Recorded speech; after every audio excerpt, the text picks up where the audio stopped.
அந்த மையல் கொண்டு மயக்கம் கொண்டு இருக்காமல் மயல் போய் அறம் மெய் புணர்வீர். ரெண்டு சொன்னார், அறத்தம் தர்மத்தையும் மெய் என்பது சத்தியத்தை உண்மையையும் புணர்வீர் சேர்ந்து அதோட சேர்ந்து இருக்க வேண்டும். அறத்தோடு இருக்க வேண்டும், சத்தியத்தோடு இருக்க வேண்டும். அறம்மை புணர்வீர் நாமேல் நடவீரினியே என்று சொன்னேன். அறம்மை புணர்வீரத்தான் இங்க சொல்ற. சத்தியத்திலிருந்தும் வளவுதல் கூடாது, தர்மத்திலிருந்தும் மறந்தும் வளவுதல் கூடாது. அடுத்தது சொல்றார், குசலான்ன பிரமதி திவ்யம். குசலாம் என்ற நன்மையை செய்கிறார். இப்ப குசலம் விசாரிக்கிறது என்று சொல்றாங்களோ, நீங்க நல்லா இருக்கிறீங்களோன்னு கேட்கறது தானே. நல்லா இருக்கிறீங்களோன்னு கேட்கறத குசலம் விசாரிக்கிறது என்று சொல்றது என்ன? நன்மை.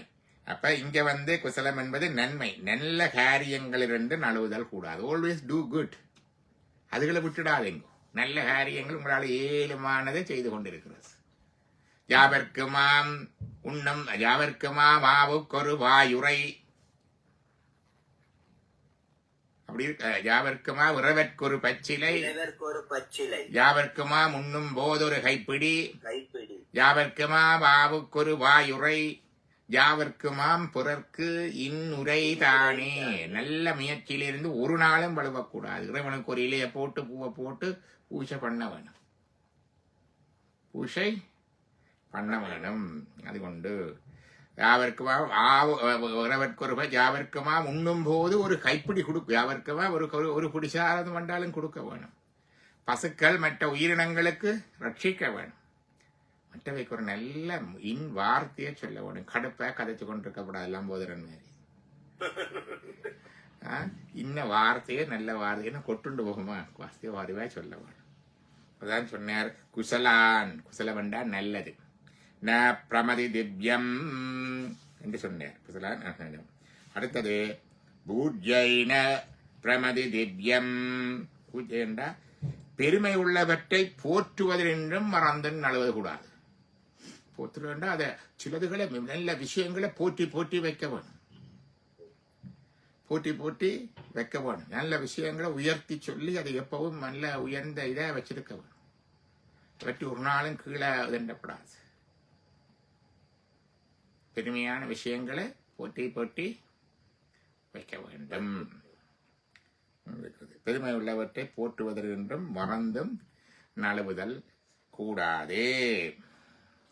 அடுத்தது ஸ்வாத்யாய பிரவசனாப்யான்ன பிரமதி திவ்யம். ஸ்வாத்யாயான்மா என்றது முதலே வந்துட்டது. உங்களோட சுய ஆத்மீக படிப்புகள், அதுல ஆள்றது, அந்த அனுபவங்கள், அந்த பகிர்வுகள்ல இருந்து விடக்கூடாது முதலே வந்துட்டது. சத்தியத்தை சொல்லு, தர்மத்தை செய், சுவ அத்தியாயத்தை தொடர்ந்து செய்து கொண்டு. இப்ப சுவாத்தியாய பிரவசனம். அந்த சுவாத்தியாயத்தில் இருக்கிற வசனங்கள் இருக்குத்தானே, அந்த வசனங்களிலிருந்து நழுவக்கூடாது. சொல்லுறதை இயன்ற வரைக்கும் செய்ய பார்க்க வேண்டும். அதான் சுவாத்தியாய பிரவசனம். பிரவசனம் என்றா வெளிப்படுத்துறது, வசனிக்கிறது. பிரமதிதவ்யம் வலுவக்கூடாது என்று சொல்லி இருக்கு. அப்ப என்ன சொல்றார் அவர்? ஆச்சாரியார் இந்த ஒரு குருகுலம் படிச்சு முடியக்குள்ள மாணவனுக்கு சொல்றார், உண்மையை பேசு, தர்ம வழியில் நட, உன்னுடைய அத்தியனம் படிப்பு இந்த பயிற்சிகள் இதோட முடிஞ்சதென்று நெற்றுக்கொள்ளாத, தொடர்ந்து படித்து அதை மற்றவர்களுக்கும் படிப்பிச்சு கொண்டு அதை அனுபவித்துக் கொண்டிருக்க வேண்டும். ஆச்சாரியானுக்கு விருப்பமான தனத்தை பொருளை கொடுத்து அந்த தட்சணையை நிறைவு செய்து கொள்ள வேண்டும். சந்ததியாகிய நூலை அறுத்து விடாமல் இருக்க வேண்டும். போய் கல்யாணம் செய்து பிள்ளை குட்டிகளை பெற்று சந்ததியை உருவாக்க வேண்டும். சந்ததி என்பது சும்மா வாரதில்லை. நீங்க செய்யற அதே இதை செய்யறதுக்கு செய்ய வேண்டும். அதுதான். அப்ப ஒன்றில் படிப்பித்து அதை படிப்பிக்க பண்ண வேணும். இப்ப லம்போதரம் விளையாட்டிலும் சச்சங்கம் நடக்க வேணும். சச்சங்கத்தில் ஒரு கதைக்கிறேன், அதுதான் உண்டு. இன்னும் அது வர வேணும். அப்ப அது சச்சங்கத்துக்கு. மற்றது அடுத்தது சத்யான்ன பிரமதி திவ்யம். சத்தியத்திலிருந்தும் மறந்தும் வலுவுதல் கூடாது. தர்மான்ன பிரமதி திவ்யம். தர்மத்திலிருந்தும் தர்ம நெறியிலிருந்தும் மறந்தும் வலுவுதல் கூடாது. குசலான்ன பிரமதி திவ்யம். நன்மை செய்யும் காரியங்களிலிருந்தும் மறந்தும் வலுவுதல் கூடாது. பூஜ்யைன பிரமதி திவ்யம். பெருமை செய்யும் காரியங்களிலிருந்தும் தொடர்ந்து வலுவுதல் கூடாது. பெருமை செய்கிற காரியங்களை போற்றுறது அதுகளிருந்தும். மற்றது சுவாத்தியாய பிரவசனாபிய பிரமதியம். நீங்கள் படித்த புத்தகங்கள்ல அதைத்தான் சொன்னார். புத்தகங்கள வசனங்களிலிருந்தும் பழக்க சொல்வார். கற்க கசடர கற்பவை கற்றவின் நிற்க அதற்கு அதுக்கு மாதிரி நிற்க வேணும். படிச்சுட்டு சும்மா தரக்கூடாது என்று சொல்லி இருக்கிறார். அது அது ஒரு வழி. என்ன முடியல சுவாத்தியாய பிரவசனம் அடுத்த வசனத்துல போகுது. அங்கால இருந்து தேவபித்து காரியாபியான்ன பிரமதிதபியம். தெய்வ காரியங்களிலிருந்தும் பித்ரு காரியங்களிலிருந்தும் வளவக்கூடாது. அங்க பஞ்ச ஜக்ஞங்கள்ல வருகுதல்லோ. தென்புலத்தார் தெய்வம் விருந்து ஒக்கல் தான் என்று ஆங்கு ஐம்புலத்து ஓம்பல் தலை வள்ளுவர் சொல்லுவார். தென்புலத்தார் என்பது பித்ருகாரியம், தெய்வம் என்பது தெய்வகாரியம். இறைவனுக்கு செய்கிற வழிபாடு பூசைகள். வீட்டிலே ஒவ்வொரு நாளும் சுவாமிக்கு ஒரு விளக்கு ஏற்றி ஒரு பிரார்த்தனையை சொல்ல வேணும். முன்னோர்களை நினைவு கூர்ந்து அவர்களுக்குரிய காரியங்கள் அல்லது அவர்களுடைய நாட்கள்ல அந்த தர்ம காரியங்களை செய்ய வேணும் இயன்ற வரைக்கும். தேவ பித்து காரியாப்பியான் ந பிரமதிதபியம். ந என்றா இல்லை, கூடாது, இல்லை, நோ என்பது நெகேஷன். பிரமதிதபியம் செய்வதில் என்றும் வளவக்கூடாது. மாத்ரு தேவோ பவ, மாதாவை வணங்கு. பித்ரு தேவோ பவ, பிதாவை வணங்கு. ஆச்சாரிய தேவோ பவ, ஆச்சாரியானை வணங்கு. அதிதி தேவோ பவ, அதிதிகள் விருந்தினர்களை வணங்கி உபசரித்து வணங்கு. பாத்தீங்களா எங்க வருதுன்னு இந்த வசனம். அன்னையும் பிதாவும் முன்னர் தெய்வம், தாயை சிறந்தொரு கோயிலும் இல்லை, தந்தை சொல்மிக்க மந்திரம் இல்லை, எல்லாம் வருகிறது அதுல. ஆச்சாரிய தேவோ பவ,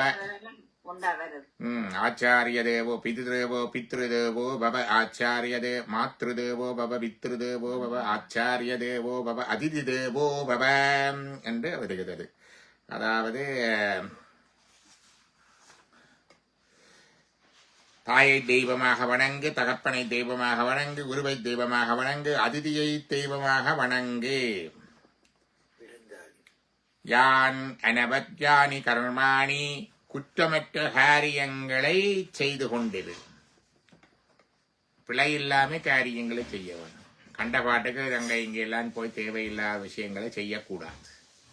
குற்றமற்ற காரியங்களை செய்ய வேண்டும், மற்றவை அல்ல. அதைத்தான் சொல்லுறாரு கேட்டா, யான் ஜனபத்யானி கர்மாணி, அதான் சொல்றேன். தானி சேவிதத்வானி, மற்றவர்களை செய்யக்கூடாது, குற்றமுள்ள காரியங்களை செய்யக்கூடாது, குற்றமற்றவற்றை செய்ய வேண்டும், மற்றவை அல்ல. அதான் அங்க இருக்கிறது. நோ இதராணி என்று வருவதில்லை. யான் யஸ்மாகவும் சுசரிதானி, இவையோ அவையே உன்னால் பின்பற்றத்தக்கவை. தானி தப்ஜோ பாஸ்டானி நோ இதராணி, அந்த குற்றமற்ற காரியங்களை செய்ய வேண்டும், மற்றவை அல்ல. குற்றமற்ற நன்னடத்தைகள் எவையோ அவைதான் உன்னால பின்பற்றத்தக்கவை. மற்றவை செய்கிறத பார்த்து ஃபாலோ பண்றது இருக்குது. இப்ப நீ செய்யறதும் குற்றமில்லாத பிழை இல்லாம செய்ய வேண்டும், பிழையானதை செய்யக்கூடாது. மற்றவைய பார்த்து பழகிறதும் இருக்குத்தான். இங்க படிச்சு முடியல. அதுலயே மற்றவை செய்கிற குற்றமற்ற காரியங்களை பார்த்து ஃபாலோ பண்ண வேண்டும், மற்றதை ஃபாலோ பண்ணக்கூடாது. அவை செய்கிற பிழையான காரியங்களை நாங்கள் பின்பற்றக்கூடாது, பின்பற்றக்கூடாது.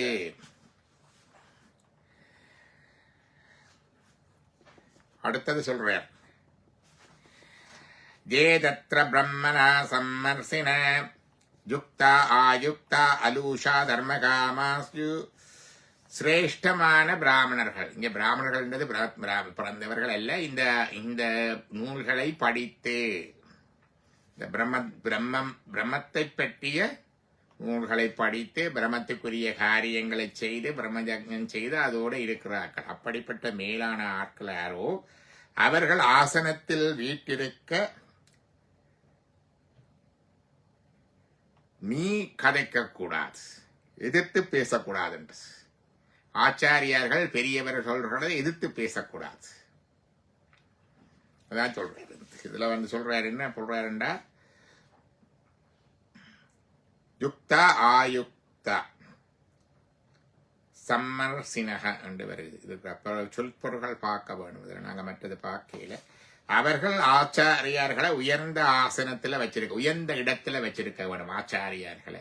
அவர்களுக்கு எதிராக பேசக்கூடாது. மற்றது அவர்களுக்கு கொடுப்பது சிரத்தையுடன் கொடுக்கப்பட வேண்டும். சிரத்தை என்றா மனமு வந்து சின்சியரிட்டியா கொடுக்கணும், சின்சியரா கொடுக்கணும். சில பேர் அப்படி இல்லை. மற்றவர்களுக்கு கொடுக்கக்குள்ள எது மலிவானதோ, எது நளினமானதோ, எது தேவையில்லாதோ அதைத்தான் கொடுக்கறது. அப்படித்தானே நாங்கள் எல்லாம் இந்த அபரக்கிரியர்களுக்கு நான் பார்த்துருக்கிறேன். முந்தி அந்த காலத்தில் கடையில் போய் நீ கேட்க வருவினம், ஐயாவுக்குத்தான் சும்மா இந்த கணக்கா காசு இல்லாமல் ஓட்டிக்கே தருங்க. ஒரு நொஞ்சு நூல் இங்கே ஓட்டி கொண்டு தருவார். அது கட்டினா நூல் குளிஞ்சுவோம். அந்த மாதிரி அப்படி இருக்கப்படாது. சிரத்தையுடன் கொடுக்க வேண்டும். சிரத்தை இல்லாமல் கொடுக்கக்கூடாது. செல்வ பூர்த்தியை அனுசரித்து கொடுக்கப்பட வேண்டும். உங்களுக்கு எவ்வளவு இருக்குதோ நிறைவே அவ்வளவுத்துக்கு கொடுக்கணும் தட்சணையை. அதான் சொல்றது வேற. அது மினிமத்தை கொடுக்கறது இல்லை. உங்களோட மேக்சிமம் எவ்வளவு உங்களுக்கு கொடுக்கலும் அதை கொடுக்க வேண்டும். அதிகம் கொடுக்கப்படுவதற்கு இல்லையே என்று வெட்கத்துடன் கொடுக்கப்பட வேண்டும். வெட்கத்தோட ஐயோ இவ்வளவுதான் கொடுக்கக்கூடியதா இருக்கே என்று ஒரு வெட்கத்தோட கொடுக்கணும். கொடுக்க தட்சிணங்கள் கொடுக்க அப்படித்தான் ஒரு எவ்வளவு கொடுக்கணுமோ அவ்வளவுத்தை கொடுக்கணும். சில பேர் கோயிலுக்கு போய்தான் சில்லறை மாத்தி கொண்டு போறது. என்ன ரெண்டா சில்லறையா போடுறது அப்படி இல்லாம எவ்வளவு கொடுக்கணுமோ அவ்வளவத்தை கொடுக்கணும். அதையும் இதுக்கு மேல கொடுக்க முடியாம இருக்கண்டு வெட்கப்பட்டு கொடுக்க வேணும். ஐயா உங்களோட அம்மா பணம் கொடுக்கும் போது அந்த வெளிநாட்டு காசு கொடுத்த கதையெல்லாம் சொல்லுங்க. அம்மா கோயில்ல வரைக்கும் $ல கொடுத்தா. அப்ப நானும் தம்பி அம்மா மாத்தின காசு இல்லையோண்டு அம்மா என்ன சுவாமி $ல தான் தர, நான் $லயே கொடுக்குறேன். நாங்கள் $ கொண்டு அங்க மாத்தி போட்டு பிறகு அங்க ஒரு சின்ன ஒரு விலாசம்.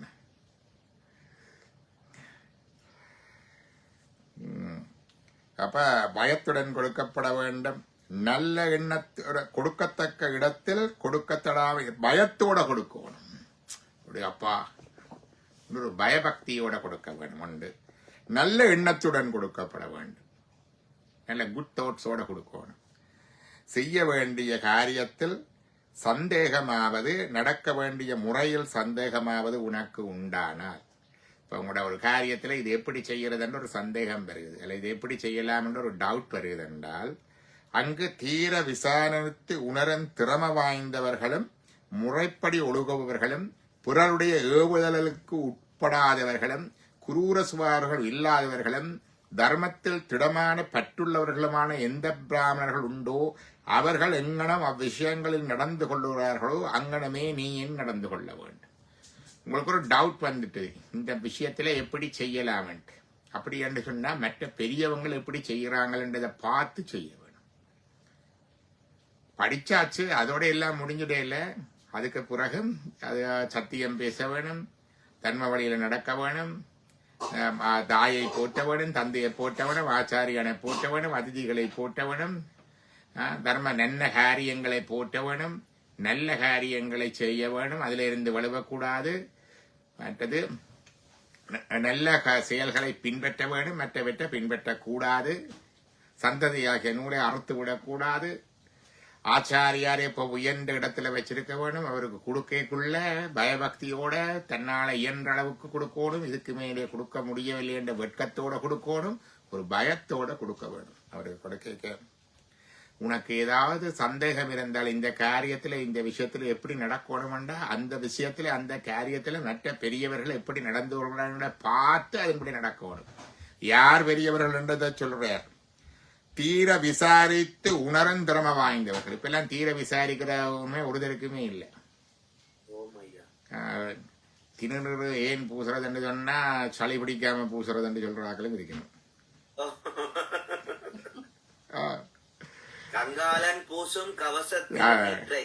அதுதான் அப்படி அப்படி இருக்குது. மற்றது என்ன, ஏன் ஷர்ட் போட வேணும் கோயிலுக்கு, ஷர்ட்டை போடா போகணும்ன்றதுக்கும் விளக்கம் இல்லை. எல்லாம் சும்மா அப்படியே ஒரு தீர விசாரிக்காம சும்மா அது அப்படித்தான் என்றது. தீர விசாரித்து உணரும் திறமை வாய்ந்தவர்கள், முறைப்படி ஒழுகுபவர்கள், அந்த வழியில நின்று செய்ய வேணும். தண்ட சந்தியாவந்தனம், தண்ட பூஜை, தண்டை அனுஷ்டானங்களை செய்ய வேணும். பிறருடைய ஏவுதலுக்கு உட்படாதவர்கள், அவ சொன்னார் இவ சொல்றதுக்காக கோயில்ல பிரச்சனை கண்டு 2 கமிட்டி ஒரு ஐயரை கூட்டி கொண்டு வரும். யார் கூட்டி கொண்டு வரணுமோ அவர் என்ன நினைக்கிறாரோ அதை அந்த ஐயர் சொல்லுவாரோ இப்படி வச்சா சரியா இருக்குமென்று. உடனே அடுத்த பாட்டி இன்னொரு ஐயரை கூட்டிக் கொண்டு வருவார்கள். அவர் உடனே அங்க அந்த கூட்டிக் கொண்டு வர்ற பாட்டி என்ன நினைக்குதோ அதை சொல்லுவேன். மற்றவை நினைக்கிறதுக்கு ஏற்ற மாதிரி வளைஞ்சு வளைஞ்சு சொல்றோம். அப்படி இல்லாம இருக்கணும். புறருடைய ஏவுதலுக்கு உட்படாதவர்கள், குரூர சுவாபம் இல்லாதவர்கள், தர்மத்தில் திடமான பற்றுடையவர்கள் அவர்கள் உண்டோ அவர்கள் எங்கனம் அவ்விஷயங்களில் நடந்து கொள்ளுகிறார்களோ அதன்படி நடந்து கொள்ள வேண்டும். இதுவே கட்டளை, இதுவே உபதேசம், இதுவே வேத ரகசியம், இதுவே தெய்வ கட்டளை, ஈஸ்வர ஆக்ஞை. இவ்வாறே செய்ய வேண்டியது, இது செய்யத்தக்கது. இது கன்வகேஷன் ஸ்பீச். இதுல ஏதாவது டவுட் இருக்கா இருக்கண்டா? என்ன ஐயா அந்த ஒரு வேர்ட் ஒன்னு சொல்லுவாங்க ஐயா, கண்ணால் பார்ப்பதும் போய் காதால் கேட்பதும் போய் தீர விசாரிப்பதே உண்மையாகும்.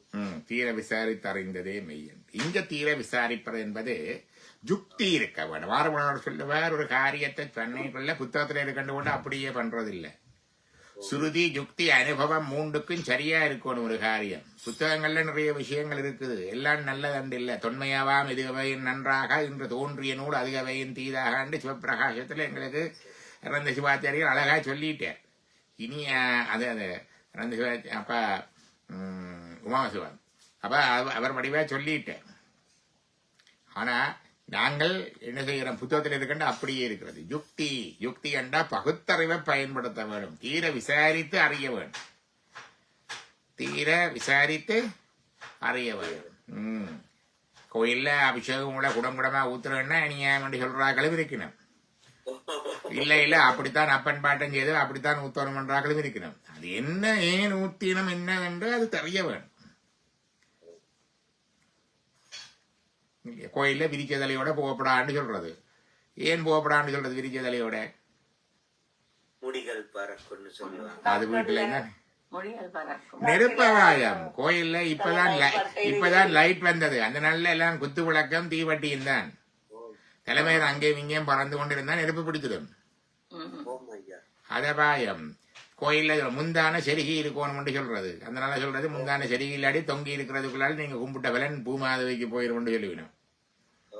அதையும் செருகி இருக்கணும் சொன்னா அதுக்கும் அங்கால எங்கேயாலும் நெருப்பு பிடிச்சிடும். பாருங்க ஐயர் காட்டி இருக்கிறதுல எங்க என்னன்னா செருகாம பறக்கிறது இருக்குதோ அதெல்லாம் வேட்டி வீட்டு எல்லாம் இந்த பக்கம் 5 இடத்துல செருகினாத்தான் பஞ்சகச்சம். சாலை கூட அப்படித்தான் சுத்தி முறுக்கி கட்டி இப்படித்தான் போட்டுக்கணும். பறக்கிற சாலை கூட ஆயினும் எங்களுடைய சின்ன பிள்ளைகள் பூஜை பண்ணைக்குள்ள நாங்க சொல்றது முதலாவது ஃபயர் சேஃப்டி.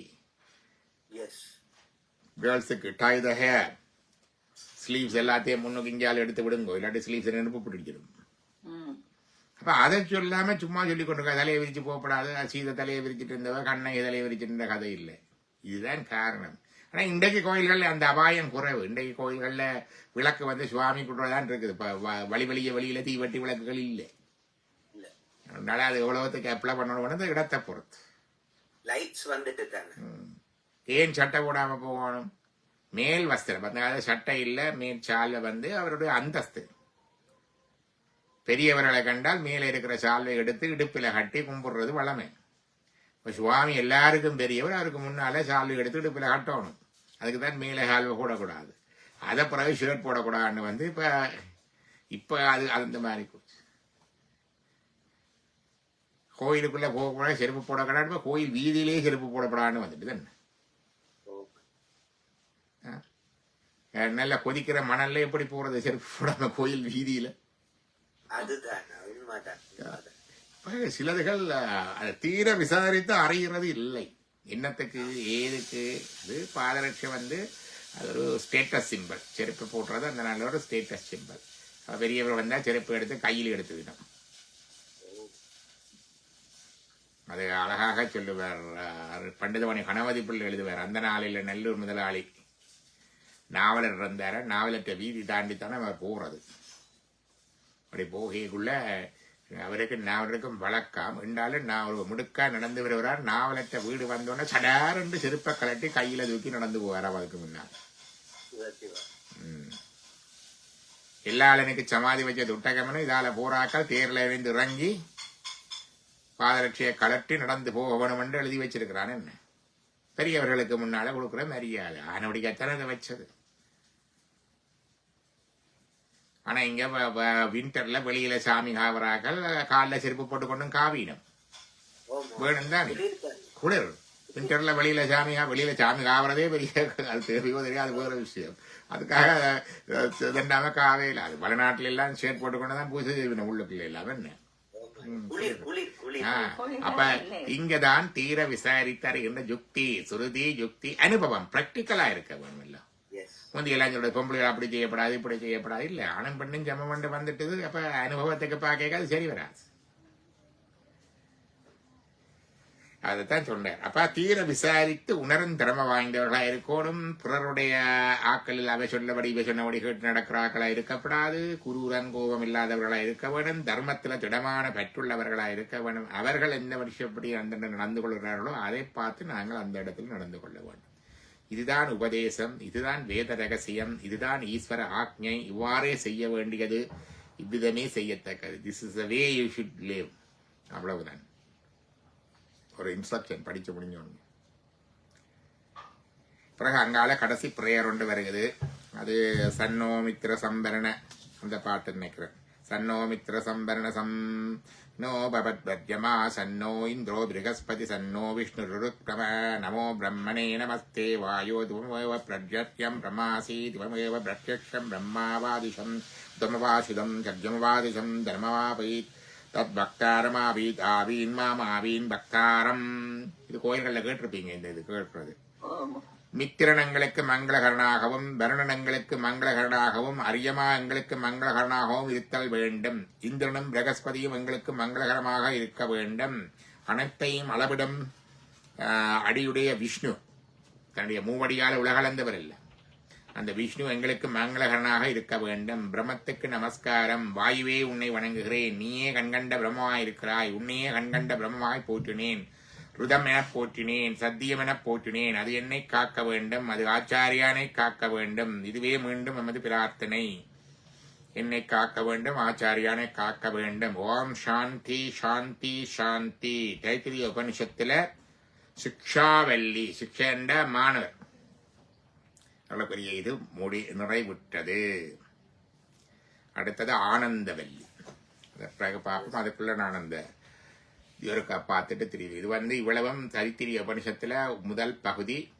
அதுல இருக்கிற இவ்வளவு அத்தியாயங்களையும் பார்த்தனாங்க. அது கூட ஹிஸ்டரி பார்த்தனாங்க. தத்திரி புறாக்களாக இதன்றது பார்த்தனாங்க. அந்த ஆச்சாரியார் தன்னுடைய குருகுலம் தொடங்கல ஒரு பிரேயர் பார்த்தனாங்க. எல்லா இடங்கள்லயும் இவனுக்கு மாணவர்கள் வரவேணும், அதுக்குரிய வளங்களின் வர வேணும், அப்படி எல்லாம் அந்த பார்த்தனாங்க. என்னென்னத்தை படிப்பிக்கிறது, என்னென்ன சிவ அத்தியாயம் அதுகளை பார்த்தனாங்க. ஓமண்ட மந்திரத்தை பற்றி பார்த்தனாங்க. காயத்ரியின் வியாகிருதிகள் பற்றி பார்த்தனாங்க. அங்க நடக்கிற சிலபஸ் அதை பற்றி பார்த்தனாங்க. இப்ப கடைசியா பார்த்தது கன்வகேஷன் ஸ்பீச். அதையும் பார்த்து மங்களமும் பார்த்து தைத்திரிய உபனிஷத்தினுடைய சிக்ஷாவல்லி என்கின்ற பகுதி நிறைவுற்றது. வான்முகில் வளாது வைகமலி வளஞ்சுரக்க மன்னன்கோன் மறை அரசு செய்க குறைவிலாது வீர்கள் வாழ்க நான்மறை அறங்கள் ஓங்க நட்டவம் வேள்விமல்க மேன்மகுள் சைவ நீதி விளங்குக உலகமெல்லாம். தம்பலம். நாளைக்கு புதன்கிழமை இல்ல, வியாழக்கிழமை நாங்கள் இதோட சந்திக்கலாம். புதன்கிழமை நீங்கள் கூடி படிக்கிறதுனா படிக்கலாம், அது பிரச்சனை இல்லை. புதன்கிழமை எனக்கு பேப்பர் ஒர்க் மற்ற விடுபட்ட அலுவல், பேங்க் அலுவல், அந்த அலுவல் இந்த அலுவல் எல்லாம் வச்சிருக்கிறது. வியாழக்கிழமை நாங்கள் யுவர் சுவாமிகள் இதோட பார்க்கலாம். சரிதான். அந்த நம்மட விவேகானந்த பள்ளிக்கூடத்துல தான் ஐயா படிச்சேன் நான். அப்ப அதுல அந்த பெஞ்சில ஒரு வேர்டு ஒண்ணு வரும் ஐயா, ஆகுக ஆக்குக. ஆகுக ஆக்குக படிச்சிட்டு நீங்க மற்றவங்களுக்கு சொல்லி கொடுங்க. ஆகுக ஆக்குக. அப்ப இங்க கன்வகேஷன் ஸ்பீச் என்ன கொடுக்குறோங்க புள்ளியல் இதுவே தான் கொஞ்சம் வித்தியாசமா இருக்கும். அதேதான் இது எங்களுக்கு அந்த நாளையில இருந்த ஒரு கன்வகேஷன் பீஸ் ரெக்கார்டா இருக்குது. ஒரு நல்ல ஒரு பேராகிரா நல்ல இதா இருக்குது. அதாவது படிப்பு இதோட முடியல, தொடர்ந்து படி, தொடர்ந்து இதுகளை கைவிடாத, இதனுடைய நட ஆனா அங்க போன பிறகு உனக்கு சிக்கலான பிரச்சனைகள் வரும். அதை வச்சுக்கணும். அந்த நேரத்துல நல்லவன் பெரியவங்கள் எப்படி செய்யறாங்களோ அதை பார்த்து அதன்படி நடந்து கொண்டு வா. ஒரு நாளும் பிழையானதை செய்யாத, பிழையானதை பின்பற்றாத. மற்றவர்கள் அதான் சொல்லி சரிதானே. டாக்டருக்கும் சொல்லலாம், லாயருக்கும் சொல்லலாம், அக்கௌண்டனுக்கும் சொல்லலாம், இன்ஜினியருக்கும் சொல்லலாம், எல்லாருக்கும் சொல்லலாம்.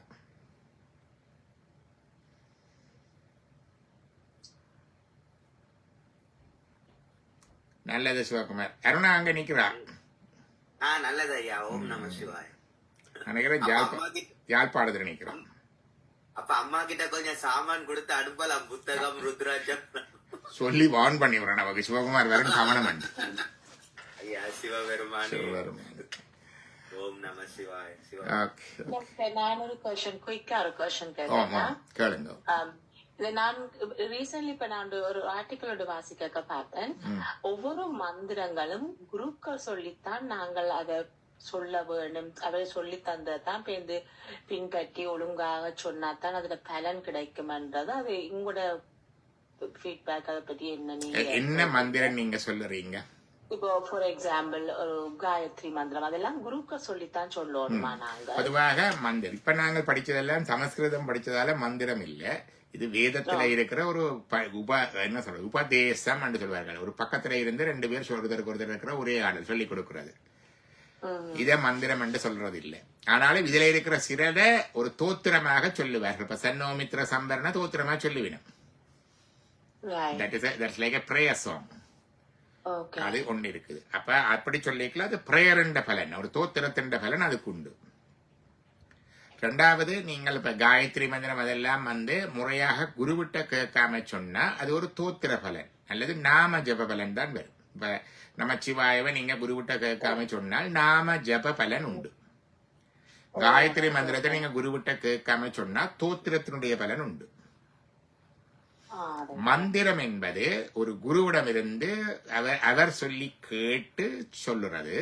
அது அப்படி சொல்லிக்குள்ள என்ன நடக்குதுண்டா, அந்த குரு உங்களுக்கு ஒரு அதிகாரம் தருகிறார். அதாவது என்னண்டா, இப்ப வைத்தியங்கள் எத்தனையோ இருக்குத்தானே. ஆனா ஒரு டாக்டர் டிகிரி எடுத்து அவர்கிட்ட மருந்து எடுக்கிறது ஒன்று இருக்குது இல்லையோமா? அதுதான் அந்த குவாலிஃபைட் ஆத்தரைஸ்ட் வே. என்ன அப்ப நீங்கள் அப்படி இல்லாம இன்னொரு இடத்துல போய் மருந்து எடுத்தாலும் அது அது வேலை செய்யலாம். ஆனா அதனுடைய பலன் குறைவா இருக்கும். என்ன அது மாதிரி. மற்றது அடுத்தது குருவிடம் எல்லைக்குள்ள அந்த குரு அந்த மந்திரத்தை இன்னொரு ஆளுக்கு கொடுக்கறதுக்கு அதிகாரம் இருக்குது அவருடைய குருவால. He was authorized to give that. ஒன்று. ரெண்டாவது, அந்த குரு தான் கொடுக்கிற மந்திரத்தை அவரே எத்தனையோ லட்சோப லட்சந்தரம் உருவேற்றி இருப்பார். காயத்ரி மந்திரமோ ஒவ்வொரு நாளும் 100 தரம் 1000 தரம் 10,000 தரம் சொல்லி சொல்லி சொல்லி சொல்லி சொல்லி சொல்லி உருவேற்றினதை அதைத்தான் அவர் தன்னுடைய வாயால உங்களுக்கு தார இல்லையா? அதே மாதிரி குருவுக்கு அவருடைய குரு கொடுத்திருப்பார் இந்த மந்திரத்தை. அப்ப அவர் எத்தனையோ லட்சோப உருவேற்றி இருப்பார். அவற்ற குரு எத்தனையோ லட்சம். அப்ப கோடான கோடி முறை உருவேற்றப்பட்ட ஒன்றை உங்களுக்கு தருகிறோம். அது என்னுடைய குருநாதர் சொல்லுவார், ஆல்ரெடி லோடட் கன்னை உங்கள்கிட்ட தாரமே. இப்ப வெற்று தோட்டா தாரத்துக்கும் ஆல்ரெடி லோடட் கன் தாரத்துக்கும் வித்தியாசம் இருக்கு தானே. அப்ப அது ரொம்ப கோடி மடங்கு பலன் வாய்ந்தது. அப்ப பொதுவாக அப்படி இல்லாம சொல்லக்கூடாதுன்னு இல்லை. இப்ப நமச்சிவாயவே சொல்லலாம். நாதன் நாமன் நமச்சிவாயவே, நம்பன் நாமன் நமச்சிவாயவே என்று இருக்குது. நாம ஜபமாக நல்லா சொல்லலாம். காயத்ரி சொல்லலாம், அல்லது மந்திரங்களை கேட்டு அறிந்து சொல்லலாம். அதுல பிரச்சனை இல்லை. ஆனா குருவிடம் எடுத்தால் தான் அந்த அந்த பவர் அந்த அந்த கூடாது இந்த மாதிரி மடங்கு கூடுதலான பலன் இருக்குது. அதுக்குத்தான் நல்ல குருவா பார்க்க வரும் என்று சொல்றது. அதாவது அவர் அதை எத்தனையோ தரம் தன்னுடைய மனதுக்குள்ளேயோ வெளியிலேயோ அதை உருவித்து அந்த குருவாக இருக்க வேண்டும். சரிதான். சொல்லி தந்த முந்தி டீச்சர் கேட்டால் அதை சொல்லக்கூடாது. வெளியில சொல்லக்கூடாதுன்னு சொல்றது என்னன்னு கேட்டா, ஆத்தரைஸ் பண்ணினத குரு தான் சொல்ல வேணும்ன்றதுக்காக 2 விஷயங்கள் 3 விஷயமா சொல்றது வெளியில சொல்லக்கூடாது. ஒன்று ஆத்தரைஸ்ட், நீங்க என்ன சொல்றது, படிச்சு என்ன ஒழுங்கா அங்கால கிராஜுவேட் பண்ணல அதுக்கு முதலே வைத்தியம் செய்ய வலிக்கலாமோ? இல்லை. அப்ப கிராஜுவேட் பண்ணி போட்டு தரப்ப ஒத்தரைசன்ன்றது நீங்கள் அந்த நிலைக்கு வந்த பிறகுதான் மற்றவைக்கு சொல்லலாம். அது உண்டு. ரெண்டாவது மற்றவைக்கு காட்டி செய்கிற ஜெபம் பலனளிக்காது. பிறர் கண்படி ஜெபம் பலிக்காது. அதான் நாங்க துணியால மூடிக்கொண்டு ருத்ராஜத்தை ஜபிக்கிறது, வெளியில காட்டி ஜபிக்கிறீங்கள. பைபிள்லயே இருக்குத்தானே, என்ன முச்சந்தியில இருந்து ஜபிக்காது. அப்ப மற்றவர்களுக்கு தெரியாம சொல்லாம அது ஜபிக்கிறது உண்டு. அது 2. மற்றது 3வது இருக்கேன்னு கேட்டா, ஜபிக்கிறதுலே 3 விதம் இருக்கு. மானசம், வாசகம், உபாஞ்சுகண்டு இருக்குது. மானசம்டா மனதுக்கு ஜபித்தல், உபாஞ்சுகண்டா மெல்ல தனக்கு மட்டும் கேட்கும்படியாக ஜபித்தல், வாசகம்டா மற்ற அக்கத்தில் இருக்கிற ஆளுக்கும் கேட்கும்படியாக ஜபித்தல். அதுல அந்த மற்றவைக்கு கேட்கும்படியாக ஜபிக்கிறத விட தனக்குள்ள தனக்கு மட்டும் கேட்கும்படியாக ஜபிக்கிறதுக்கு பலன் கூட, அதை விட மனசுக்குள்ள ஜபிக்கிறதுக்கும் பலன் கூட. மற்றது பிறருக்கு சொல்லக்கூடாத விஷயங்கள் என்று 7 விஷயங்கள் ஆசார கோவையில இருக்குது. அதுல ஒன்று குருவிடம் பெற்ற மந்திரம். உன்னுற மருந்து, தன்னுடைய செல்வம், தன்னுடைய வயசு, அப்படி சில விஷயங்கள் மற்றவைக்கு சொல்லக்கூடாது. தன்னுடைய வருமானம் அல்லது இருப்பு, அப்படி சிலது இருக்குது. அப்படி அந்த விஷயங்கள்ல குருவின் மந்திரமும் சொல்லக்கூடாதுன்ற மாதிரி இருக்கு. உடையது விளம்பேல். உடையது விளம்பேல். எது உடையது என்றா இதுதான். நல்லது, சந்திப்போம். சிவா. ஓம் நம சிவா. நம்ம குரு தட்சணை சொல்றது நாங்க உண்மையா இருந்தாலே குரு தட்சணை தானே ஐயா. அதன்படி நடக்கிறது.